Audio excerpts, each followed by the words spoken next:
ሰላም እንዴት ናችሁ የዩቲዩብ ተከታታዮቻችን? ሰላም ቤተሰቦቼ እንዴት ናችሁ? ሰላም እንዴት ናችሁ ተከታታዮቻችን? ሆዛ በሚባለው ቻናላችን አዲስ ሎሚ የሚባል ተከታታይ ድራማ ይዘንላችሁ መተናል። በሆዛ ሲኒማ ሎሚ የሚል አዲስ ተከታታይ ድራማ ይዘንላችሁ መተናል። በአዲስ ድራማ በሆዛ ሲኒማ ላይ አዲስ ድራማ ይዘንላችሁ መተናል። ሎሚ የተሰኘ ነው። የገባችሁ ሰብስክራይብ ያደረጋችሁ ጠብቁን። እስከዛ ሰብስክራይብ፣ ላይክ እና ሼር በማድረግ አግዙን። እናመሰግናለን። ሁላችሁም ተከታተሉ።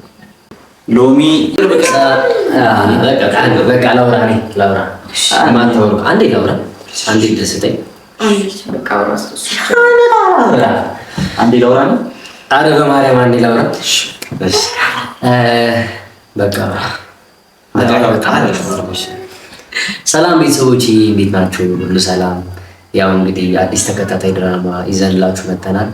ከሁሌ ከምንሰራው ለየት ያለ ነው። ትዝናኑበታላችሁ፣ ትምህርት ትወስዱበታላችሁ እና በቅርብ ቀን በሆዛ ሲኒማ ይጠብቁን። በቅርብ ቀን በሆዛ ሲኒማ ይጠብቁን። ሎሚ ተከታታይ ድራማ ርዕሱ ሎሚ ነው። የጥምቀቱ ሎሚ ተከታታይ ድራማ ካሚንግ ሱን ይጠብቁን። ይመቻችሁ። እናመሰግናለን። ሰብስክራይብ እያደረጋችሁ ጠብቁን። ሼርም አድርጉት። አውራ ጎዳና ምንድን ነው?